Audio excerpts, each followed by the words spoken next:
quasiment 11h45. On retrouve Isabelle Quenin pour l'actu santé du jour. Et on commence avec le lactarium de Necker qui suspend la délivrance de lait maternel. Alors vous le savez, le lactarium d'Île-de-France, qui est abrité par l'hôpital Necker à Paris, a effectivement suspendu par précaution la délivrance de lait maternel à la suite d'une suspicion de contamination par une bactérie appelée Bacillus cereus de 3 grands prématurés.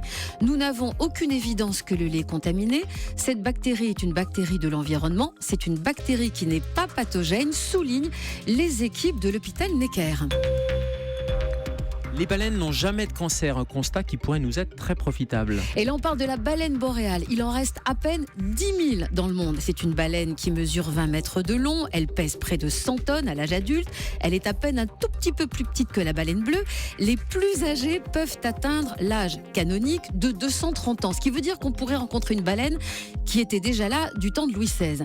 Alors, comme nous, ce sont des mammifères à sang chaud. Elles ont une croissance lente et même pour les femelles, elles vont connaître la période de la ménopause, ce qui a comme conséquence l'effet grand-mère. Ça marche aussi pour les baleines. L'effet grand-mère, ça veut dire que dans la meute, dans le groupe, ce sont les baleines les plus âgées qui vont élever les spécimens les plus jeunes. Donc, on peut dire qu'elles nous ressemblent, mais contrairement à nous, elles ne sont jamais malades. On adorerait faire la même chose. Une équipe internationale de scientifiques, il y a des Anglais, des Américains, des Coréens et des Danois, ont décidé de s'attaquer au séquençage de leur génome pour enfin trouver les clés de cette exceptionnelle santé. Ça nous fait rêver, ça me fait penser à cette histoire, vous savez, le pingouin, il y a un film, Le secret des banquises avec Charlotte Lebon, avec le pingouin qui a une protéine immunisante, bien pareil, qui protège des cancers, du vieillissement. Belle voie de recherche. Moi je pense que c'est parce que les baleines, elles sont zen. Peut-être. Elles sont dans l'eau toute la journée. Elles sont zen et volumineuses. Allez, la troisième actu du jour, la médiatisation du lupus de Selena Gomez. Ça permet de médiatiser cette maladie peu connue, ça met en lumière cette maladie que nous, docteurs, on connaît, mais que vous ne connaissiez peut-être pas. Alors en fait, ce qui s'est passé, c'est que la toute jeune chanteuse annonçait l'arrêt total de sa tournée. Depuis quelques mois, les journaux s'en donnaient à cœur joie. On la disait en cure de désintoxication, puis en clinique psychiatrique.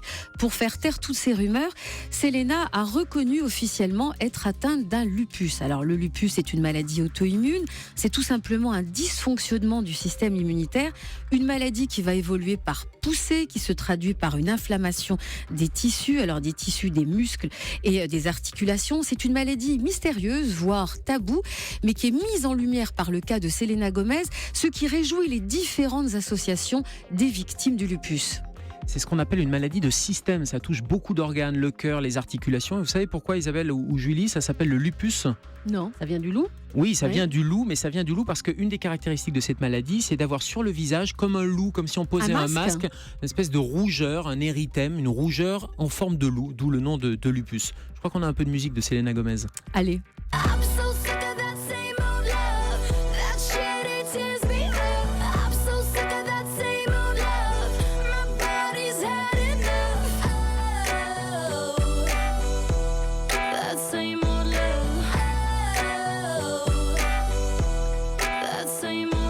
Allez, ce petit extrait de Same Old Love de Selena Gomez pour cette maladie. On en reparlera d'ailleurs dans cette émission. Septembre et le grand boom des foires au vin, le vin et la santé. Alors, est-ce que ça fait bon ménage, Isabelle ? Eh bien, on ne sait toujours pas. En tous les cas, les études se suivent et se contredisent. Et je vous propose de faire le point en écoutant les recommandations d'Arnaud Cocolle, nutritionniste. Les propriétés qui se sont avérées dans les études cardiovasculaires de prévention des risques cardiovasculaires se sont révélées avec le vin rouge à cause de la peau du raisin. Donc plus le raisin est foncé, donc en l'occurrence le raisin noir, plus vous avez du tanin, plus vous avez des polyphénols, et c'est cette richesse en tanin qui explique la protection cardiovasculaire qui est attribuée au vin rouge. Par contre, plus le vin est blanc, si vous allez vers le rosé, le vin blanc, les champagnes, là vous avez un appauvrissement évidemment dans ces polyphénols qui fait que le vin n'a pas le même intérêt et que là par contre vous avez les inconvénients plutôt que les avantages qu'il emporte. Alors, on pourrait dire d'ailleurs que prendre du jus de raisin ça pourrait être efficace également parce que je vous ai parlé du vin rouge à cause du raisin noir, donc on peut estimer que le jus de raisin a également des propriétés qui peuvent être intéressantes, mais donc les études avaient été faites avec le vin rouge. On rappelle quand même les recommandations de l'OMS. Alors, 2 verres de vin, donc de préférence, on l'a bien compris, rouge pour nous les femmes, 3 verres de vin pour vous les hommes. Bien sûr, si vous ne buvez pas, le cas de Julie, inutile de les suivre, ces préconisations. Vous me connaissez mal. Et puis il y a le jus de raisin. Arnaud Coco disait que le jus de raisin c'était très bien et en plus il n'y a pas d'alcool. Oui, mais il n'y a pas la foire. Et on consomme avec modération, bien sûr. Allez, la dernière actu du jour, 8 organes qui ne servent à rien. Alors je vais vous dire, tiens, si c'est les 8 auxquels je pense. 8 parties du corps qui ne servent à rien. On va commencer avec le coccyx.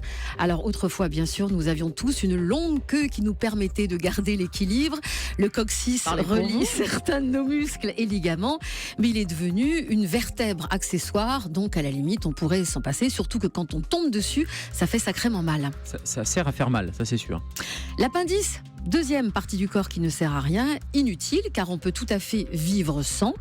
Les appendicites, les appendicectomies, on connaît. Donc on peut tout à fait se passer du coccyx, de l'appendice. Les tétons chez l'homme. Alors, durant les premiers... Déjà, pourquoi les hommes, vous avez des tétons, alors que vous n'êtes pas censé allaiter les bébés? Durant les premières semaines, seuls les chromosomes féminins s'expriment. Donc, apparition des tétons. Après, donc, la parité va se restaurer entre les chromosomes hommes-femmes. Et du coup, ils sont déjà installés, ils vont rester là, mais ils ne serviront à rien. Alors, autre partie du corps qui ne sert à rien, les sinus, cavités aériennes, vides. Alors, s'ils étaient pleins, bien sûr, notre tête serait beaucoup plus lourde, donc on est content qu'ils soient vides, mais ils ne servent pas à grand-chose, sauf à s'enflammer et à nous donner ces fameux sinusites. Les sinusites, c'est quand ils se remplissent, alors. Oui, qui se remplissent, mais Ou qui s'infectent. Exactement. Donc ça sert qu'à s'infecter. Donc ça ne sert pas à grand-chose, mis à part à nous faire souffrir. Les amygdales ne servent à rien, vestiges du passé, les dents de sagesse, notre mâchoire se rétrécit. Donc les dents de sagesse sont en trop, c'est pour ça qu'on nous les enlève, mais qu'en plus là aussi ça fait mal et puis qu'on a les joues toutes gonflées. La chair de poule, elle permettait de tenir les animaux au chaud par le passé, mais maintenant on est passé à la polaire, donc on n'a plus du tout besoin de la chair de poule. Et enfin, le gros orteil. La chair de poule, attendez, c'est pas un organe. C'est une partie, j'ai dit une partie du corps qui ne servent à rien. Partie du corps. C'est l'épiderme, c'est la peau. C'est la peau. La peau, ça sert à rien. Non, c'est quand la peau se met en chair de poule que ça ne sert à rien. Allez Isabelle. Et les gros orteils. Et les gros orteils. Le gros orteil, les orteils. Alors, c'était super utile avant pour s'accrocher aux arbres, mais maintenant aux branches. Et maintenant, en fait, ils se dépassent juste de nos tongs et de nos chaussures, donc c'est pas la peine. Enfin, je suis pas tout à fait d'accord parce que tous ces organes ont quand même un petit rôle, ce qu'on appelle souvent des reliquats embryonnaires, mais on aura l'occasion d'en reparler. Donc, ça sert dans l'immunité. Merci. On garde nos reliquats. On garde nos reliquats. Merci Isabelle.